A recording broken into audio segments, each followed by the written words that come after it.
Because this particular project required a lot of detail work, this 1836 Empire dresser needed to have structural work, it needed veneer work, it needed all kinds of things done. So we have broken the project into 3 videos for you. The first video, for those who are interested, is how the age was determined on this piece, that it was actually truly an antique and not a reproduction, what the wood actually was in it, the structural repairs that had to be done, how to sand correctly when you're working on something like this, repairing veneer, the correct glues to use, how to strip finish with ornate pieces, and how to deal with where the piece has a lot of areas you can sand, but there are areas that need to be hand stripped that are not removable from a piece. So that's what this particular piece of video is going to show you as part 1. Hi, welcome to Angel's Nook. I, by fluke, got a real treasure in this piece. It doesn't look like much right now, but I got it for free off of Marketplace, and I thought it was just going to be a paint project or a try taking it down to bare wood and see what it was, because from the pictures it looked like it was just a reproduction and not of a lot of value. But when I got it home, surprise, surprise, it is from around the 1820s, and everything on it was still original. It has had a hard life on the top and some other places, but someone, or many someones, took great care of this piece for many, many years, because the drawers slide perfectly like a modern drawer. There's no old wood or odor in it. It is just a remarkable piece, and I am looking forward to bringing it back to life very much like it would have been, because this is a piece that I want to not redo into a modern style. I just want to give it new life so that it's ready to serve for many more years. We're going to move the camera so that I can show you some of the detail on this that's pretty remarkable. One of the first things I noticed on this piece once we got it home was how very slender these dovetails are on this, and they are irregular in size, which very much says this is a handmade piece. The top of the drawer is capped into the front panel, and the bottom also is, which is unique to much older pieces. The long pegs on the top of this to fit it into the bottom of the dresser are not types of construction that you see in the late 1800s. And this foot, this very ornate animal foot, is also unique to the first Empire designs, where that you have a lot of work in here, the animal feet. When you look at the 1870s to 1890s Empire pieces, when it was revived through Empire Revival, they're very simple feet. There's no ornamentation on it. And from my research, this type of foot was only used in the original Empire pieces. Along with that, I was lucky enough that all of the original glass knobs are on this piece. It was missing one. They're glass with a metal brass component into the bottom of it. And I hunted and I was able to find, it's not a dresser knob, but it is exactly the same size, the same design, and it has a metal piece on the bottom. So that when we shorten this screw piece, this would have probably been on a closet door. When we shorten this piece, I've got a matching knob for this dresser so that it's going to have its original components. This is a piece of veneer, the original veneer that is broken off the front of this dresser. There's only one drawer that's missing some veneer, and it's a piece this wide. It looks like it was probably a very solid piece that was filled in across the top when this was constructed. But this is literally almost as thick as a paint stirrer. So that also says this is an old piece. By the late 1800s, you were seeing very thin veneer that we all know is easy to burn through when you're sanding. So this is also going to be determining what we have to do in the order in which we have to do the repairs and all before we start taking some of the finish off of this. Where the worst of the damage is on the top of this. For some reason, somebody sawed in here, sawing something, and came up and cut into this. But one bonus of that damage is that I can tell this is not a veneered top. So hopefully I'm going to be able to sand out most of this. And there is damage here from water. There's scratches, there's gouges back here, gouges along here. I'm assuming it might have sat in a garage for a while with someone. It continues over. There's a pretty bad piece of damage here. There's chips along the edges here and along the back. Again, it looks like back here somebody was sawing something. And this is where I sanded lightly just to see how this finish was going to react to sanding and see what the condition of the finish actually is. Before any of you get concerned about the fact that, oh my gosh, you can't take that original finish off, you're ruining the value. This finish was long ago taken from being pristine original to being damaged. It has had, it looks like, and the feel from the sanding, it's had some polyurethane put over it, and it would have originally had a shellac finish, multiple layers. It also appears to have had a water-based finish on it. It's got runs on it from those finishes. It's got brush marks in it. It's not going to be able to salvage back to the original finish. So the best choice is to redo this piece so that it can be completely brought forward. I do know how to restore and preserve original finishes, and I've done it on pieces of furniture. This particular piece does not work for that, but it does deserve to have a continued life and to be loved and appreciated. So we're going to get started on how to do the repairs on this and how to bring it forward into use for today. The first steps in restoring something like this, repairing it and bringing it back to life, is you need to look for all the areas that need to be re-glued, clamped, and whatnot on this.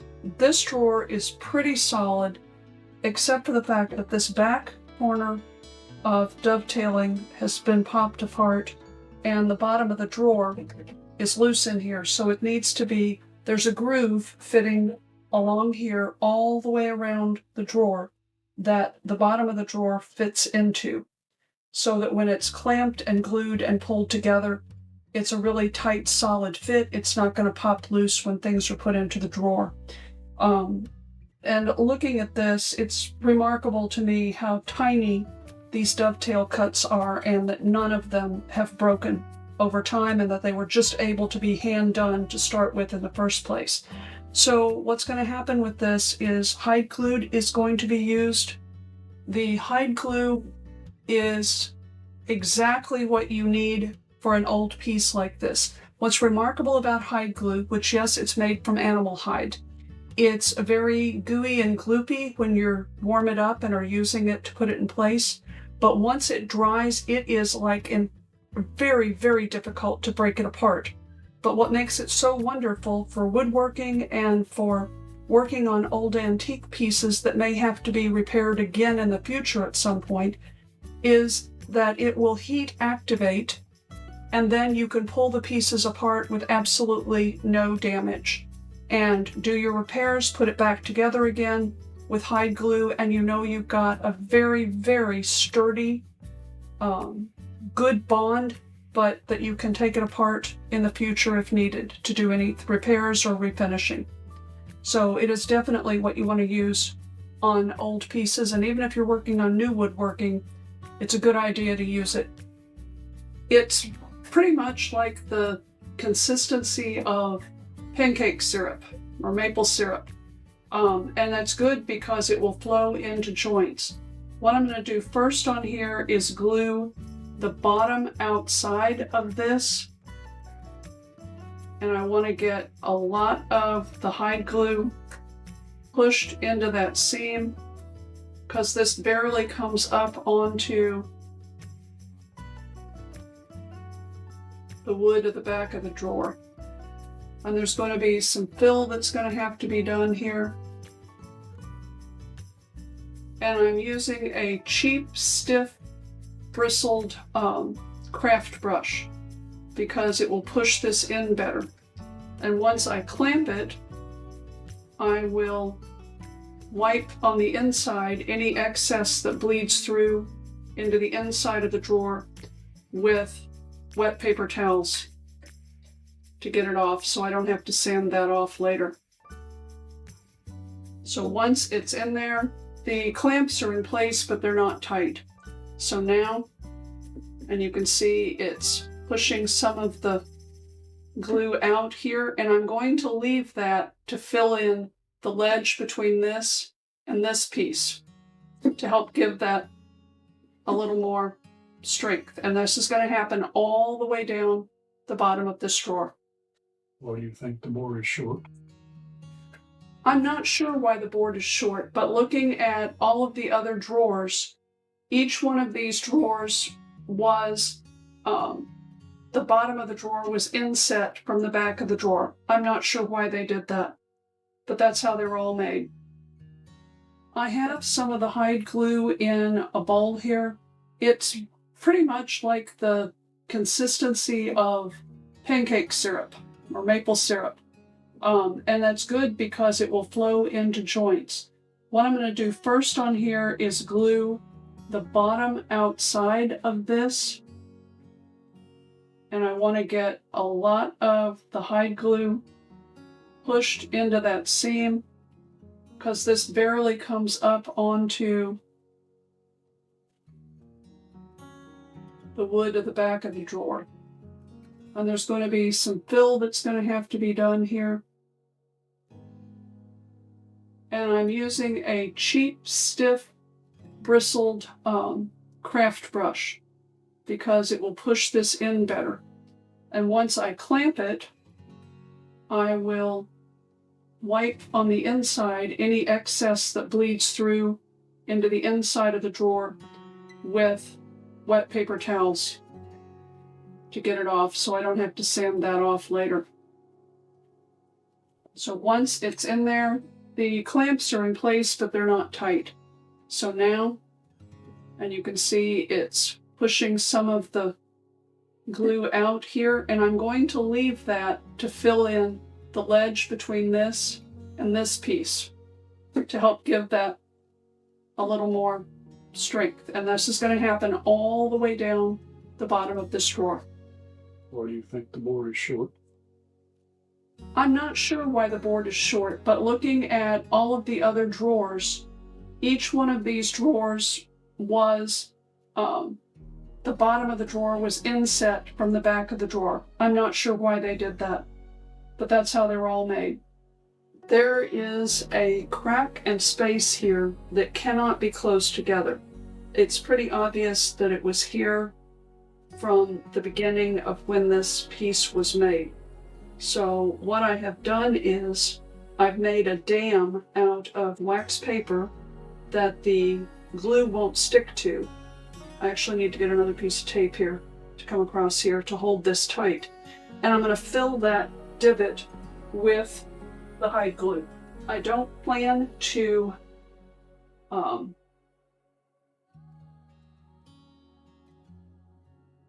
sand the sides of these drawers. I want to keep as much of it original as I can.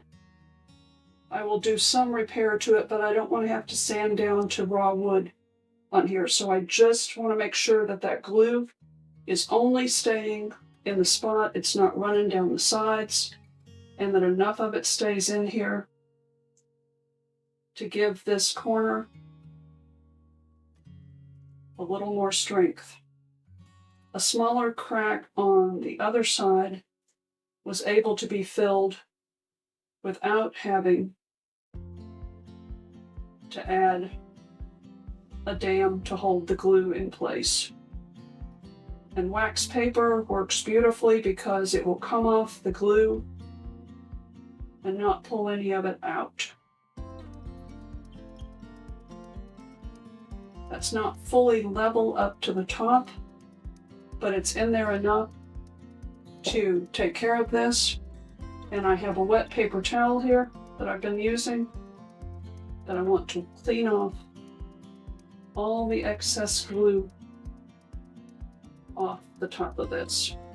And similar repairs will be done any place we find them. There's one on this other drawer that's sitting here, and the clamping holds it in place.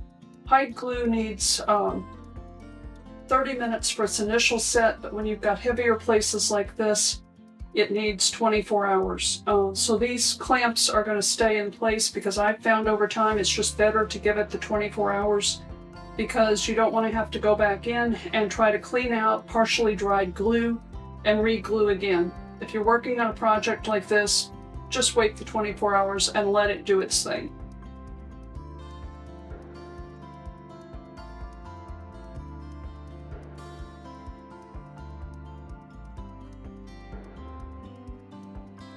Up on this corner right here, you can see where all the finish has been sanded back, and it was done using an oscillating or orbital, they're called both, round sander with 60 grit sandpaper. When you get to that point, then you're down to the raw wood, it's going to feel fuzzy to the touch. And so you have to go through a progressive number of grits on your sandpaper. 60 is the roughest. We'll jump to 80, we'll jump to 120, and then we'll jump to 220, and then probably a final sand with 400 to get this really smooth and it won't have any fuzzy feeling anymore. The round works really well on the top of a large surface or big panels like this. But a detail sander is awesome because the point will get into these corners so that you'll have there and along these edges really tight so that there will be very little that you have to hand sand in here.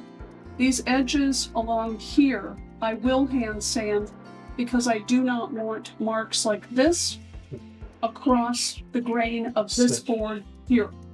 But these make this super fast to get through. And you really want to go through the different grades of sandpaper if you're coming down to raw wood. If you want a really nice, smooth, beautiful finish, it requires going through the different grits of sandpaper from rough to very, very fine. So that's what's going to be done for the rest of this, the outside of this chest, while the drawers are drying, clamped and glued, and then we'll come back and do the drawers, the sanding on those. Our round sander decided it was going to die, so we tried with just the triangle. It was going to take too long for a massive top like this. So one of the things I want you to notice is it's not a quick sand across and all of the finish is gone. It takes a while. If you're working on something that has thin veneer, you need to work in a spot and lift up. Look at it, take a paper towel, wipe, and see, are you getting into the finish, through the finish, and you don't want to burn through a thin veneer. This is a solid piece of wood, so we're okay on this.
I hope you noticed I did not stay in one spot and just keep sitting there without moving the sander.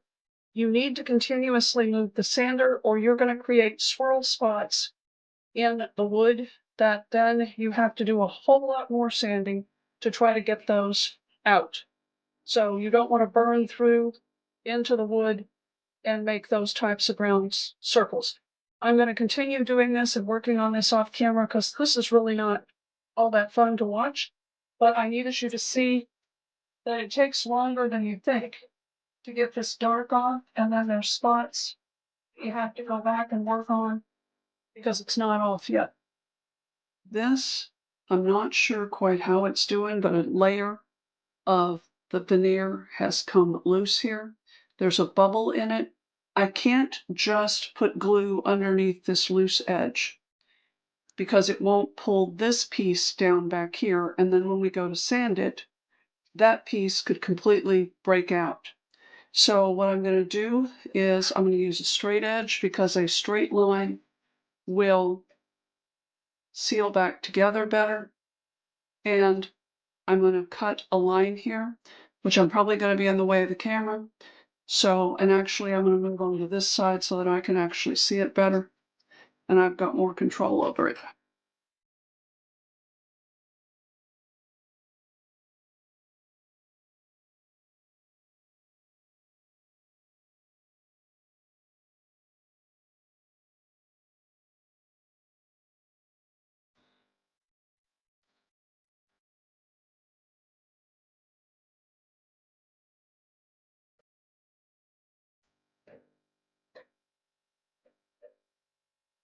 A little bit of work off stage because even this thin piece of this veneer is not, this is not like modern veneer. Modern veneer you can cut with razor blades pretty easily. And I'm using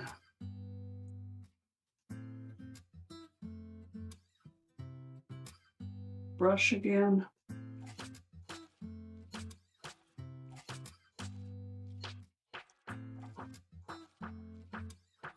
And I'm putting a fair amount under there because if it squeezes out, that's just fine.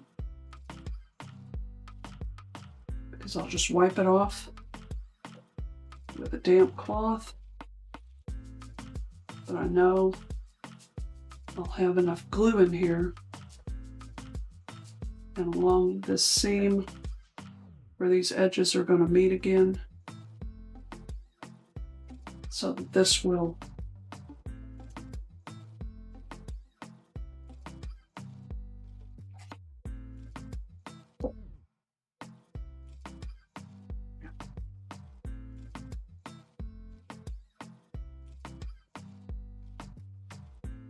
fit in here.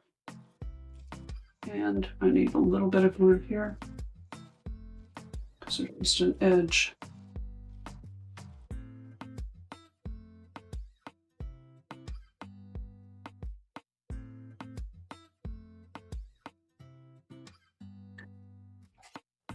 And we've already measured a clamp that will fit here. I'm not ready to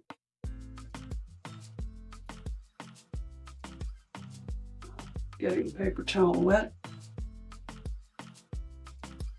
Pull off extra. And here I can see I've still got glue pulled down there. Keep this from gluing to the piece of wood we're going to use to clamp it. It needs wax paper in between, and the wood will give it a steady pressure across the whole space.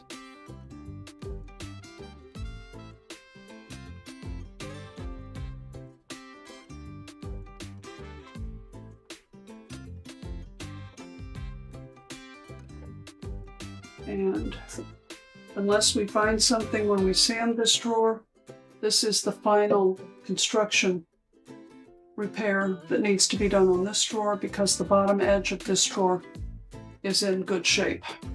A couple of the other drawers aren't. Normally, a leg that's simple like this, I would just sand, but I was testing to see how hard this finish is to get off. I have poured some of the stripper, which I like, the Klean strip, premium stripper. It's thick and it does its job. Whenever you're stripping anything, patience is required. I poured some into a ceramic bowl and painted all over this.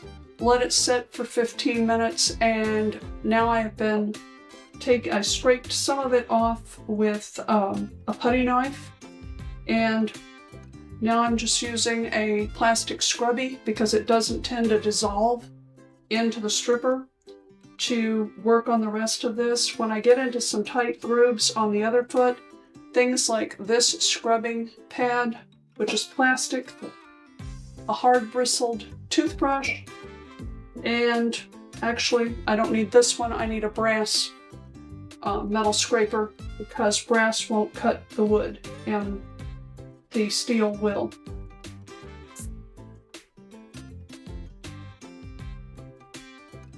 But it's just patience, working it off, reapplying, and I won't be as fastidious on the two back feet that are shaped like this because I can finish sanding them really easily. But you want something that you can let this drain into so it's not getting on you. You want really heavy duty dishwasher gloves. The strippers will melt latex gloves.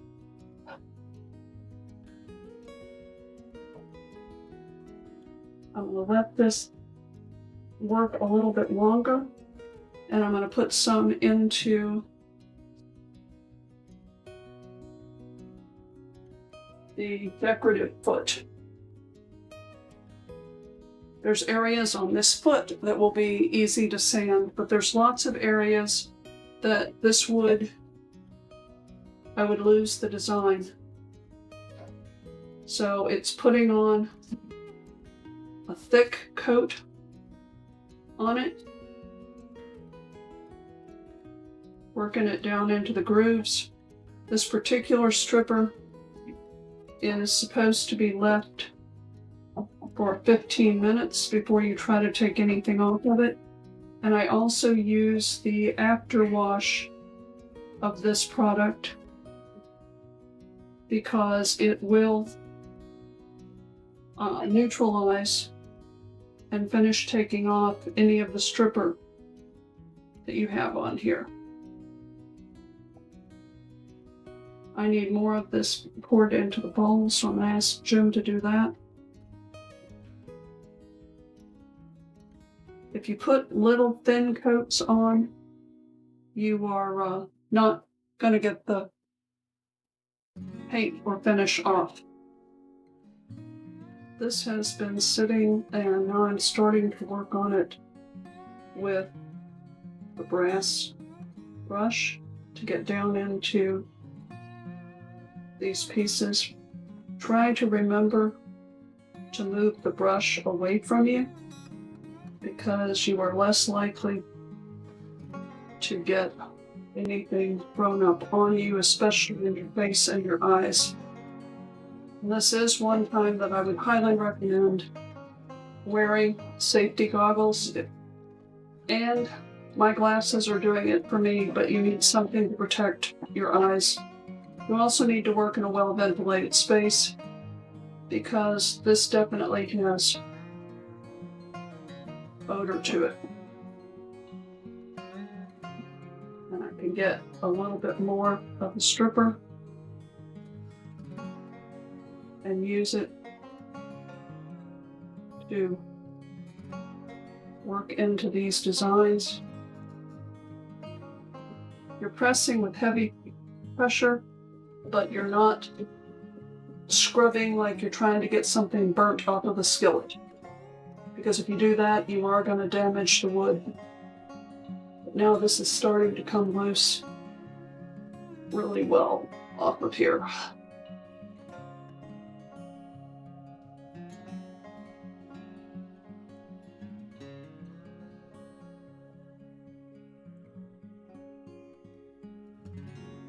Part of it off so that you can see that it's actually coming down to the wood.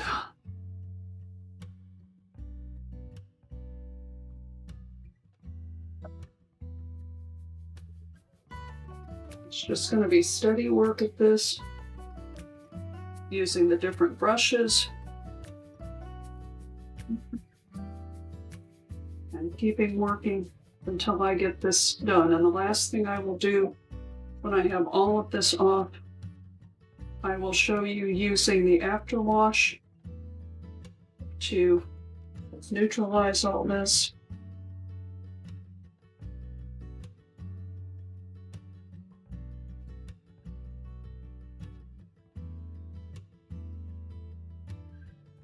Wow. There are grooves in the feet here that I couldn't even see with the old finish. The plastic of this is taking off finish without damaging the wood. These work really well on a tabletop surface too if you have stripped that down.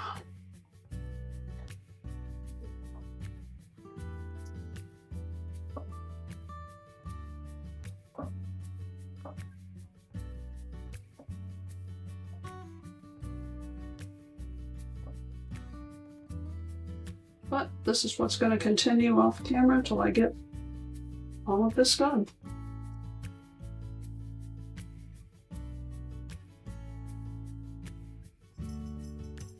This is the afterwash that goes on after you've removed as much of the residue of the stripper as you can, and it's best used while the wood is still damp.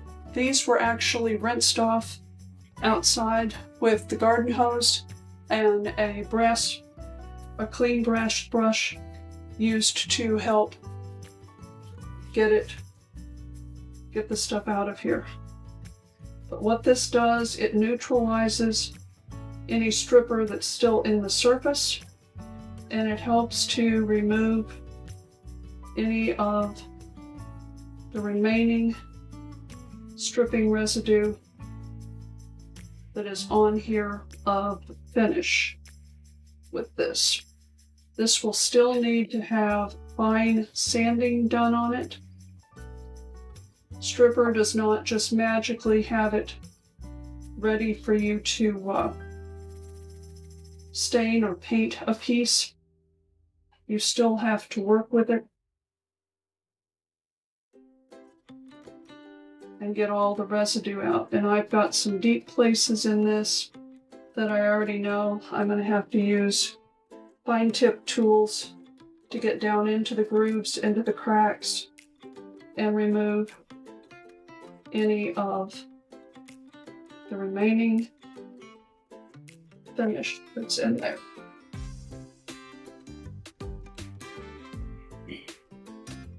And the wash also has odor but it's not nearly as strong an odor as the stripper. And you still need to use protective gloves.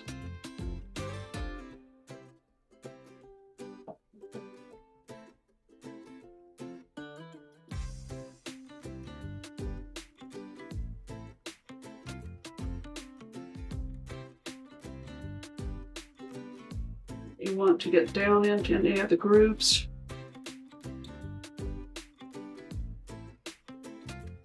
Lift out any of that that's still in there.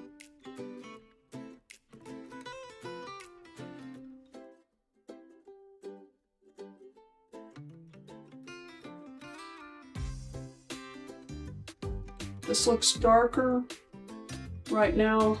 If I get back in the field of vision. It looks darker right now because it's wet. It will dry lighter and be very clear that it is stripped wood. So that's going to happen with the rest of these. This still looks really dark, but all of the finish is off of it except a little bit of the stain and the fact that it was wet by the stripper and all. You cannot just stain this whole thing now and stain this. They're going to be two entirely different colors. But once you see that all the finish is off, which I know the finish is off here, I can see it up close here, and this isn't fully dry. I'm not going to fully sand these pieces until tomorrow so that this has had time to completely dry. I have 320 grit sandpaper, and I want to show you how quickly this comes back to the colors of the regular wood. But you have to be really careful. I have to sand straight up and down on this. I can't sand around. I can't sand different directions. I've got to follow the grain or I will ruin these pieces. I already tested over here, but I wanted to show you what happens.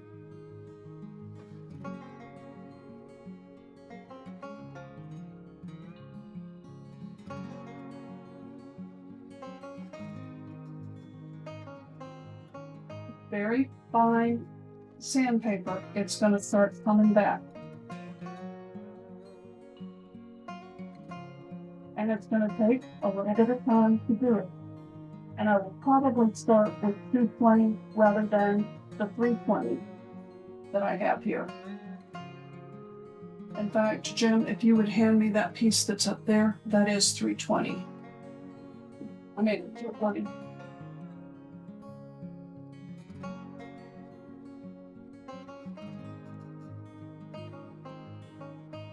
This side was super easy to get back.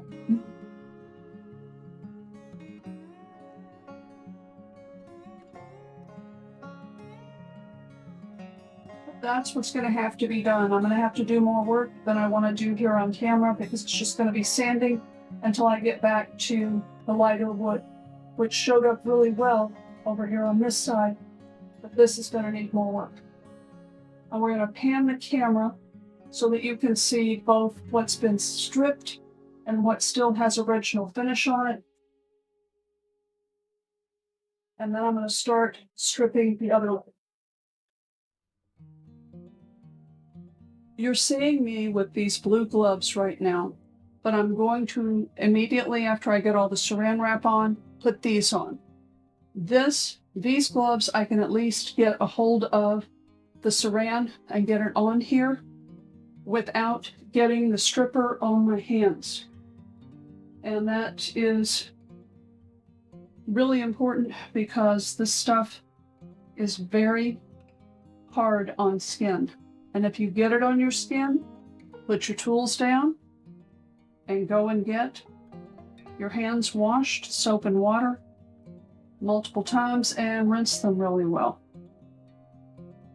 I want to avoid getting this all over the sides because that's just going to mean extra sanding again on those. If I had thought about it well enough, I probably would have been a much better plan to just strip off these pieces before sanding the side pieces. But where it's sanded is letting me see very clearly when I have the finish actually off, and that can be hard to see depending on what you're working on. I'm not going to try to get a full piece of Saran down any section of this, because it just likes to fold up, it slides, it wads up. But just for this first coat, even though this particular stripper does not tell you you need to do it, the first coat to break through this old finish, the old shellacs and varnishes are very hard to break down. So it's not like a latex paint that quickly bubbles up and just scrapes off. That is not what's going to happen when you're dealing with an old finish like this. How does it work? The Saran wrap is keeping the stripper good and wet. As it starts to dry out, it starts to lose its ability to work. So by keeping it barely wet on here, it keeps it actively working on here. And it's very hot here today in Florida, so the working out here in the garage, this part of the garage is not climate controlled, and I need the airflow. I'm not going to work in the studio shop with this stuff because it's just too hard on your lungs, and you don't need to do that.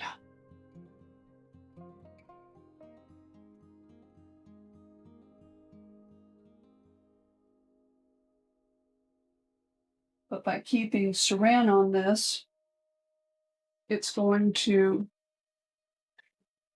keep that moist long enough to work on it. And when I start peeling this off, I won't peel it all off at one time.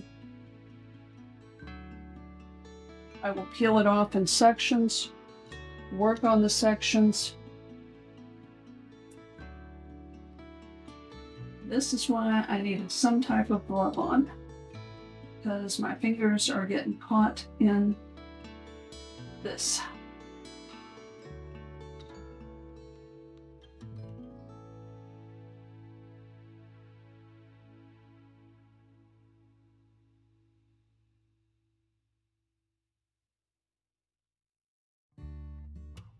This is our shop container of Saran wrap, so doesn't matter if I get a little bit of finish on it. And as you can see, it wants to grab, it wants to pull off.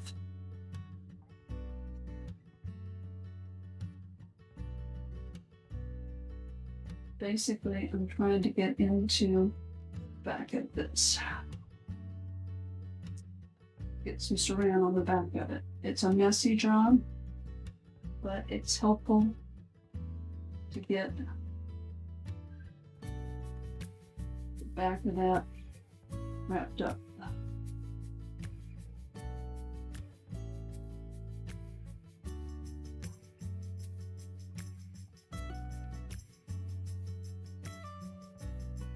And you do want to press it down against it so that you're holding that moisture in there.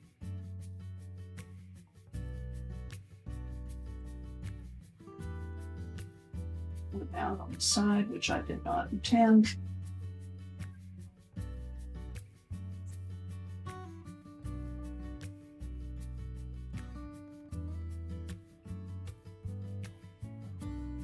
And all told, on the other leg, I did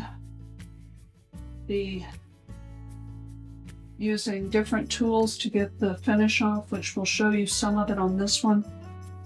I went through the stripping process 3 times to get all this off. It is not a fast, easy process.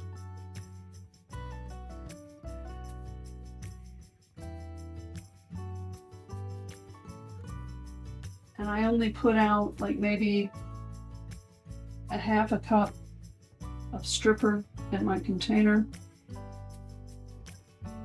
And there's already a little bit of bubbling on this, but it can really trick you. You think, oh great, it's bubbling, it's gonna come right off. No, it comes off like tar. And you can see it ate right through and was disintegrating this latex. But the Saran holds up to it pretty well. This one was breaking down too. I'm gonna go wash my hands, let this sit. And the next round of everything, I'll be using the orange heavy-duty gloves.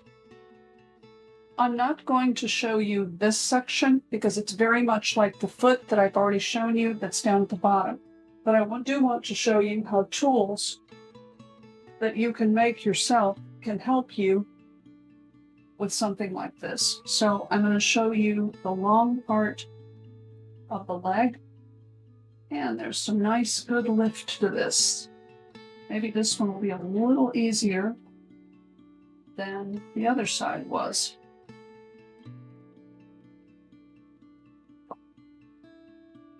Trash cans close by, very, very helpful. Move this up because I want to get all the way to that edge, but I want to leave this up here still soaking.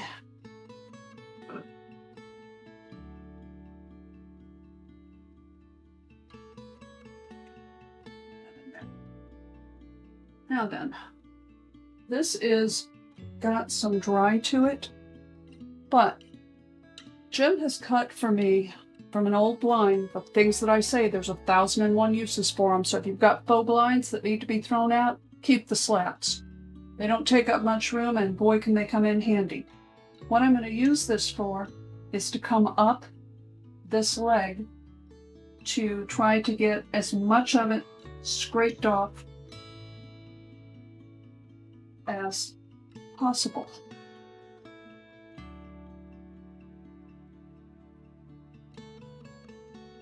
Use paper towel, grab most of it off,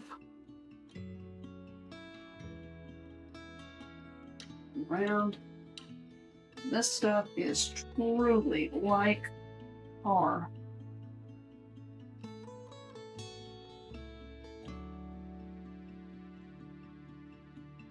And this side is coming off easier than the other, but I fully expect to be here for an hour and a half total. Not with you guys on camera by any means, but here myself, applying, reapplying.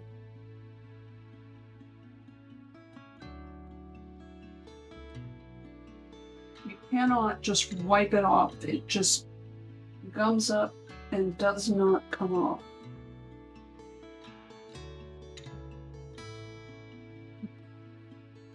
I'm going to use the side of it to get back here where I cannot get to with the curved part. This wood is too old and too dry for me to use metal scrapers on it, metal carbides, which on the flat part of the top, if it had just been paint, would have been useful.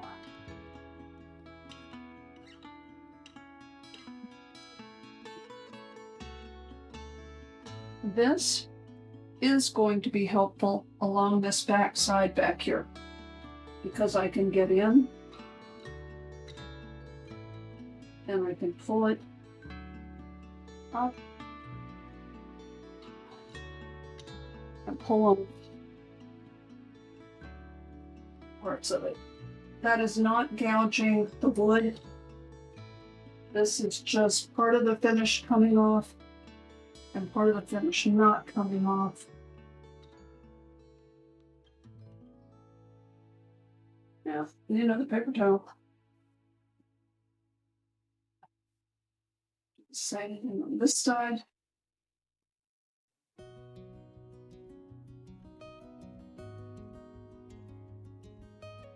Some of it's falling down below to the bottom. I really don't care because I will be cleaning that out.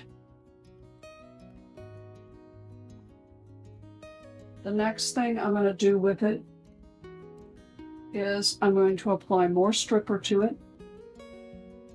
And this time I'm not leaving it sit.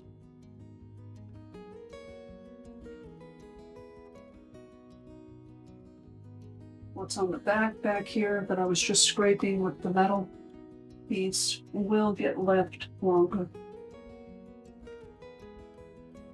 Because I'm going to be working on this part.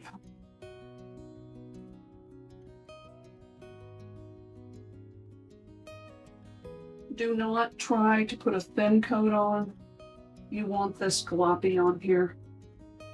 And even if you're not working on the very bottom of it, just keep adding the stripper to it so that you've got fresh stripper working on it.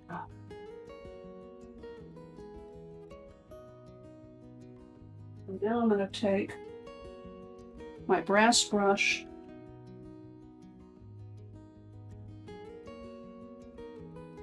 because this is brass, I can go along this ring here without damaging the wood. Other metals, not a good plan.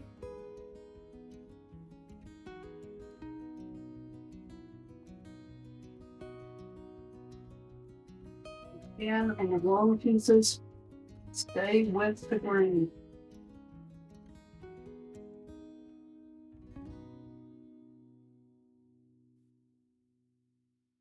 Watch where your feet are on your plastic.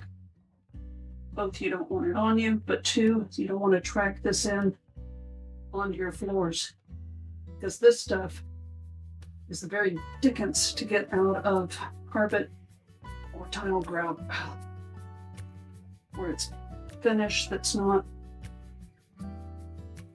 done. Now I want to put, this is not done stripping, but to help it strip easier,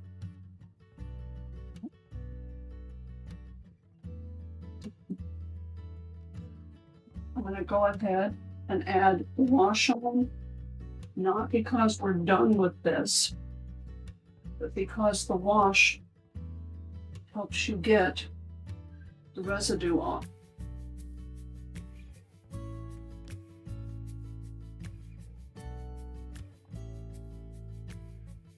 And in this case, now I'm using a green scrubby with the wash to help me get more of this finish on. And this is a scrubby that I will throw away.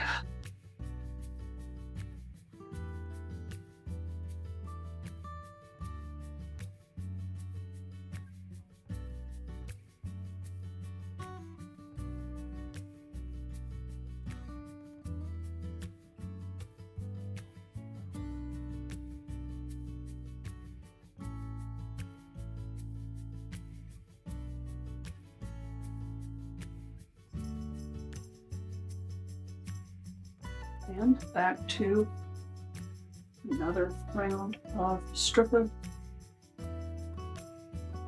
This one I will let sit for a couple of minutes while I talk to you about another thing here.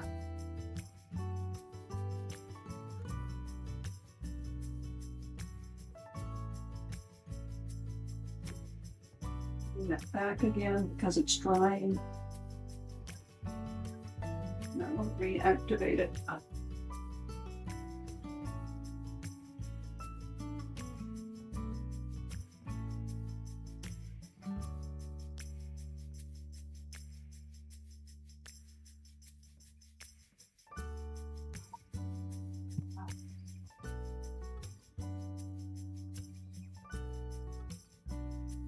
For places like this, you're going to have to pretend in your head that I've already gone over it with a brush, wire brush. But I will take something that is the right size and shape. In this case, it is a chisel, but a very small screwdriver also works because it helps you to get all the gunk of old finish out of these sides. And I'm purposely using it in a direction that doesn't cut, since I'm using a chisel. But every one of these spots in here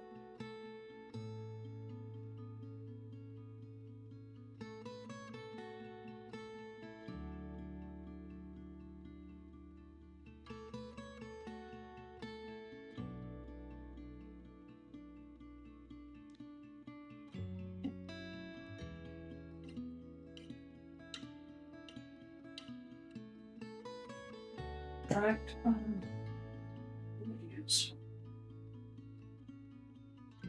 Well, it's not got blade like that on it. Yep.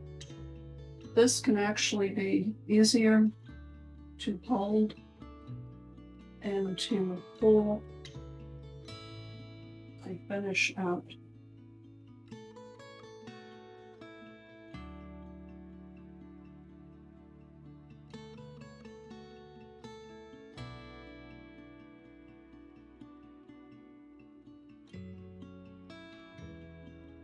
You can also use this to get along the edge of this. But want to be careful not to cut into the wood. I'm not cutting the wood with these marks. If you were here, you would see that I'm not.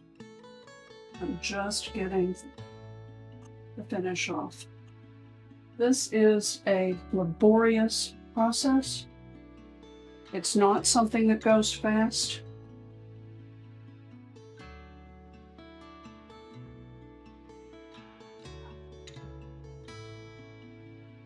But it's worth the time and effort to get down to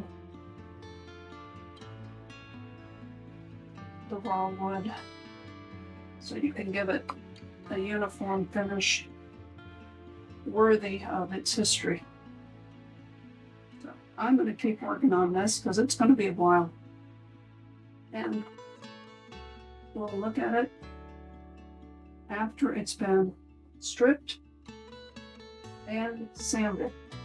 But again, I'm going to keep putting the wash on it, repeating with the stripper, and just keep going back and forth until I can see and feel that the finish is gone. Just because it's dark doesn't mean there's still finish. It's what you're feeling. When you wipe, are you getting a stickiness on your paper towels? And use good ones. Cheap ones will just adhere to this and be an absolute disaster.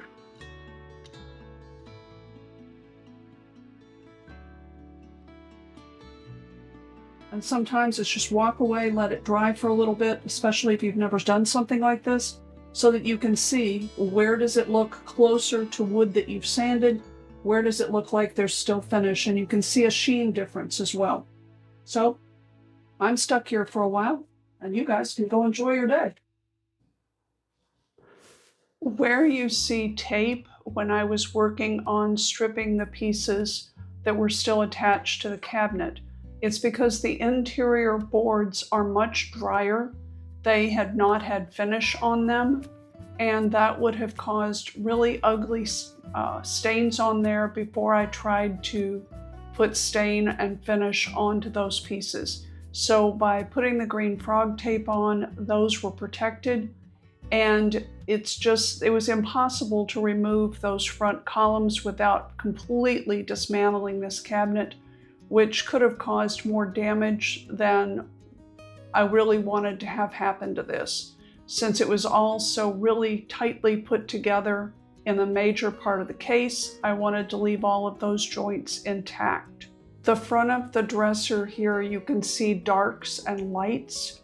It's because the two pieces that I had just shown stripping are still wet.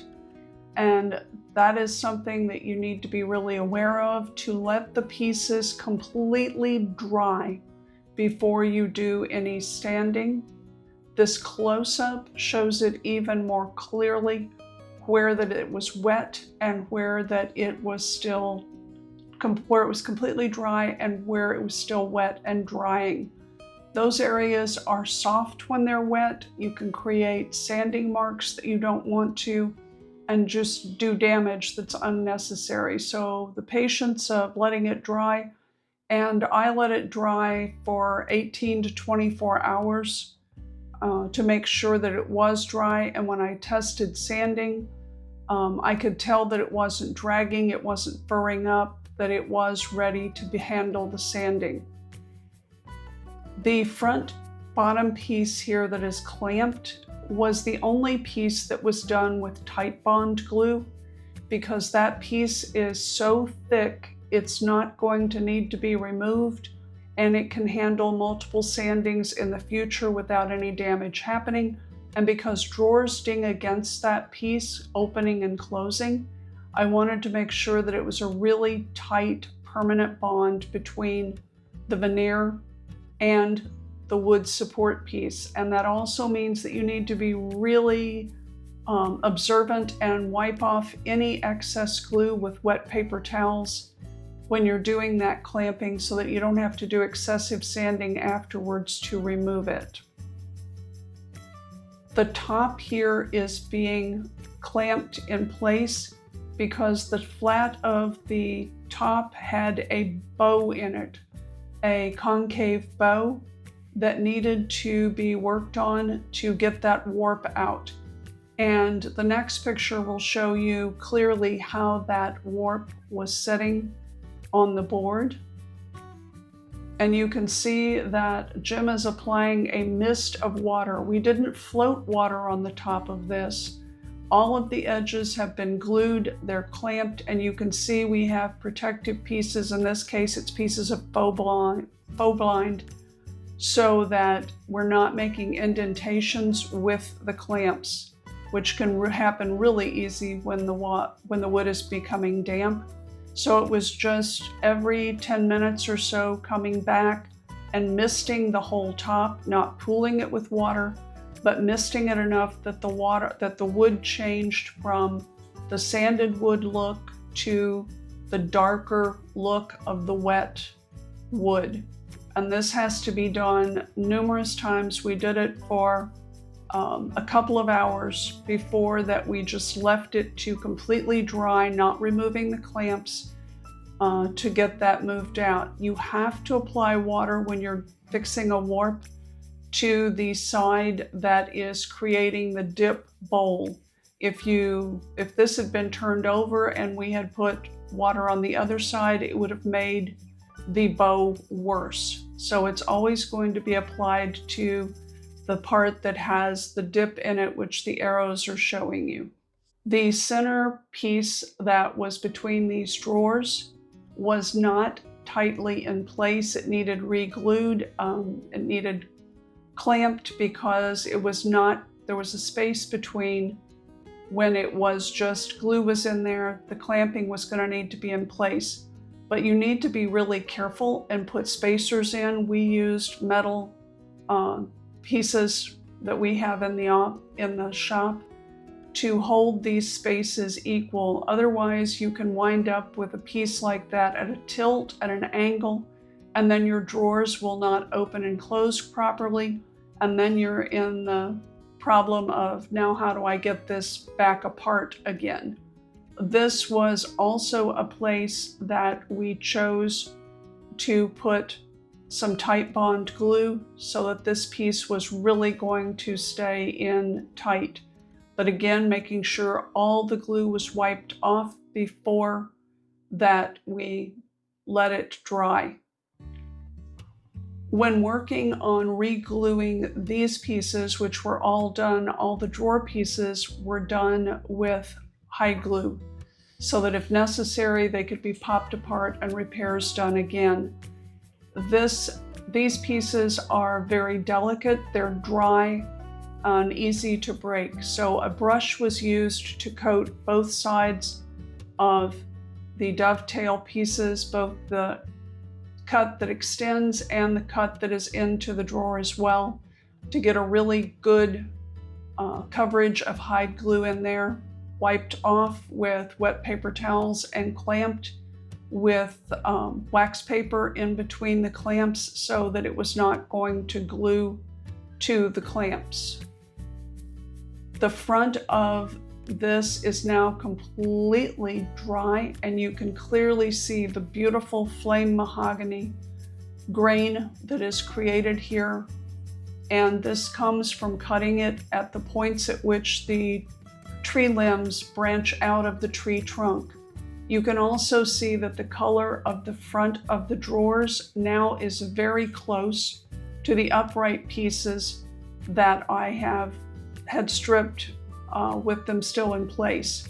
Every bit of this was sanded starting with 60 to 80 grit, depending on what was needed to pull it down and get through that old gloppy finish.